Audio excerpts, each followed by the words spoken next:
मालेगाव तालुक्यातील डोंगराई गावात घडलेल्या 3 वर्षाच्या चिमुकलीवरील अत्याचार प्रकरणाची खरी माहिती आता समोर आली आहे। या घटनेनंतर संपूर्ण महाराष्ट्र हादरला असताना मुलीच्या आईने दिलेल्या सविस्तर निवेदनात या प्रकरणातील अनेक अनोळखी आणि धक्कादायक बाबी स्पष्ट झाल्या आहेत। प्रकरणाची सुरुवात काय होती? 16 नोव्हेंबर रविवारी दुपारी मुलगी घराजवळील गल्लीत वाळूवर खेळत होती। काही वेळानंतर तिचा आवाज ऐकू न आल्याने आई बाहेर आली, पण मुलगी दिसत नव्हती। त्यानंतर गावकऱ्यांसह कुटुंबियांनी शोध मोहीम सुरू केली। गल्लीत असलेले 2 सीसीटीव्ही कॅमेरे त्या दिवशी बंद असल्याने तपासात अडचणी निर्माण झाल्या। नंतर शोध घेताना मोबाईलच्या प्रकाशात मुलगी अत्यंत गंभीर अवस्थेत आढळली।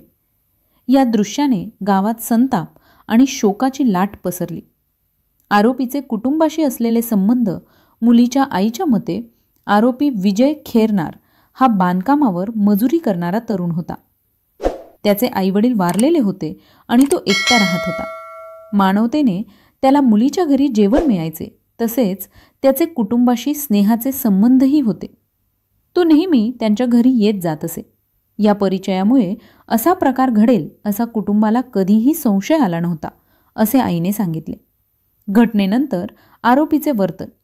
गुन्हा घडल्यानंतर आरोपी गावातच राहून शोध मोहिमेत सहभागी झाल्यासारखे वागत होता। मुलीचा फोटोही मागून तो तपासात मदत करत आहे असा भास निर्माण करत होता। मात्र तपासात तो काही वेळातच पोलिसांच्या ताब्यात आला। तपासात उघड झालेले सत्य, प्राथमिक चौकशीत आरोपीने गुन्ह्याची स्वीकृती दिली असल्याचे पोलीस सूत्रांचे म्हणणे आहे।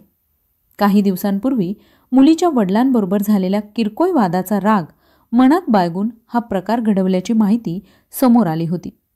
मात्र आईच्या निवेदनानंतर हा सिद्धांत तपासात दुय्यम ठरत असून प्रकरण अधिक गंभीर दिशेकडे वळले आहे। कोर्टातील कार्यवाही। आरोपीला कोर्टात व्हिडिओ कॉन्फरन्सिंगद्वारे हजर करण्यात आले। कोर्टाबाहेर मोठी गर्दी जमली होती। न्यायालयाने त्याची पोलीस कोठडी 27 नोव्हेंबरपर्यंत वाढवली आहे।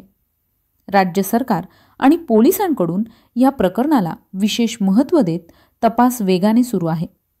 वकिलांच्या संघटनेनेही आरोपीच्या बाजूने खटला न लढण्याचा निर्णय घेतला आहे। जनतेची प्रतिक्रिया। घटनेनंतर मालेगावसह संपूर्ण राज्यात तीव्र संताप व्यक्त होत आहे। लोकांमध्ये मुलीच्या कुटुंबाबद्दल सहानुभूतीची भावना असून जलद गतीने न्याय मिळावा अशी मागणी होत आहे।